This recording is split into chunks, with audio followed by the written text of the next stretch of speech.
गीता अध्याय 5 का 23वां श्लोक। सक्रोति हैव यः सोढ़ुम प्राक् शरीर विमोक्षणात् काम क्रोधोद्भवं वेगम स युक्तः स सुखी नरः।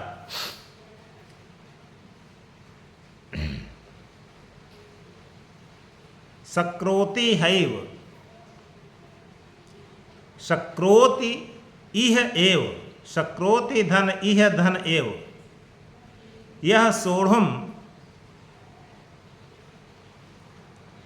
प्राक शरीर विमोक्षणात्, प्राक माने पहले, शरीर विमोक्षणात् मतलब शरीर त्याग देने से पहले, सोढ़ुम का मतलब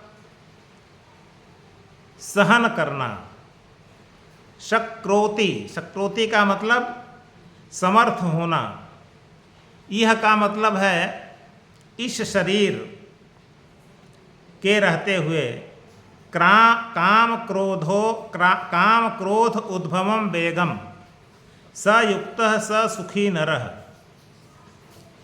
यह मतलब इस शरीर में, यह माने जो, इस शरीर में जो मनुष्य शरीर विमोक्षणात् प्राक, शरीर त्याग देने से पहले, एवं माने ही, इस शरीर को त्याग देने से पहले ही इस शरीर में जो मनुष्य काम क्रोध उद्भवम वेगम, काम और क्रोध से उत्पन्न वेग को जो मनुष्य इस शरीर के रहते हुए ही, शरीर त्याग देने से पहले ही काम और क्रोध से उत्पन्न वेग को सहने में समर्थ हो जाता है। सोढ़ुम माने सहने में, शक्तोति माने समर्थ हो जाता है, उसको क्या कहा जाता है? स युक्तः, वास्तव में वही योगी है, स सुखी नरः, और वही सुखी नर है। तो क्या मतलब हुआ इसका?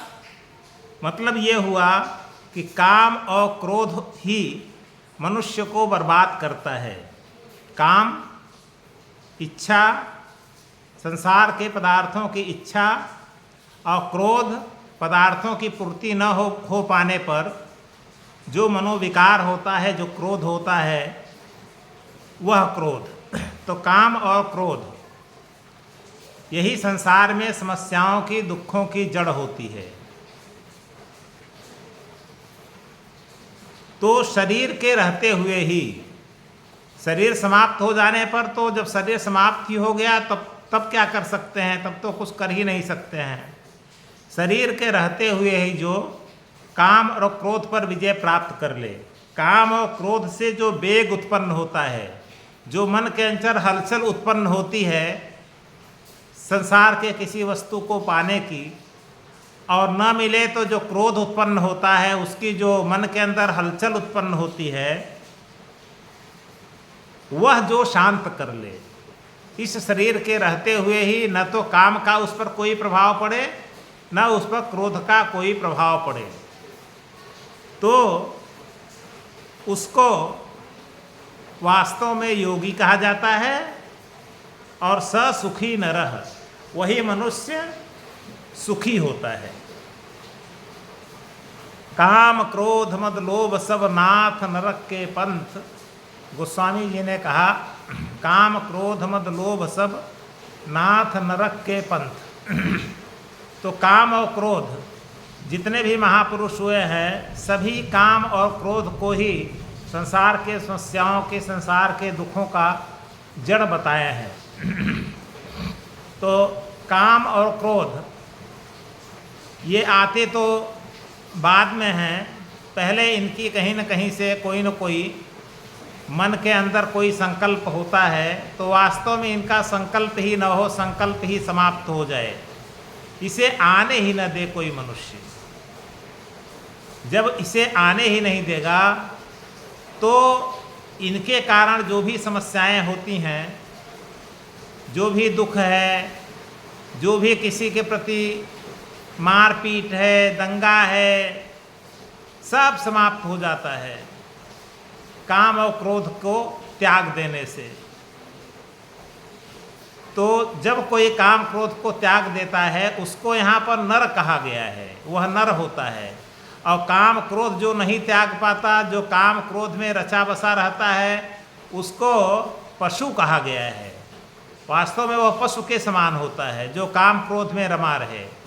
आहार निद्रा भय मैथुनम च सामान्यमेतद पशुभिः नराणाम धर्मो हितेशा महतो विशेषो धर्मेण हीना पशुभिः समाना। तो जो इस श्लोक में, महाभारत के इस श्लोक में आहार निद्रा भय और मैथुन को कहा गया है कि मनुष्य और पशु में समान है। धर्म मनुष्य को पशु से अलग कर देता है। वही धर्म यहाँ पर काम क्रोध पर विजय प्राप्त करना है। अगर काम क्रोध है तो एक प्रकार से पशु की योनि में है। काम क्रोध पर विजय प्राप्त कर लिए तो वास्तव में धर्मनिष्ठ जीवन हो गया। फिर हम मनुष्य की श्रेणी में आ गए। तो वही मनुष्य सुखी हो सकता है जो काम क्रोध पर विजय प्राप्त किया हो, और उसी को योगी भी कहते हैं। काम क्रोध पर विजय प्राप्त किया जा सकता है, यह संभव है और मनुष्य के लिए ही संभव है। इसका कारण भी यह है कि काम और क्रोध का वास्तव में हमारा स्वभाव नहीं है। हमारा स्वभाव, हम आत्मा हैं, हम परमात्मा के अंश हैं, तो हमारा स्वभाव परमात्मा का स्वभाव है। हमारा स्वभाव चेतन का स्वभाव है, जड़ का स्वभाव नहीं है। और काम क्रोध तो जड़ हैं, काम क्रोध तो प्रकृति है, हम प्रकृति नहीं हैं। हम प्रकृति से अलग जो पुरुष है वह हैं हम। तो काम क्रोध हमारा कोई स्वरूप ही नहीं है। तो जो हमारा है ही नहीं, उसको हम अपने से बिल्कुल अलग समझें कि वह हमारा नहीं है, हमसे भिन्न है। तो जो हमसे भिन्न है उसको हम अपना स्वरूप हमें समझना ही नहीं चाहिए। इसलिए काम क्रोध वास्तव में जो हमारा है नहीं, उसका त्याग कर देना चाहिए।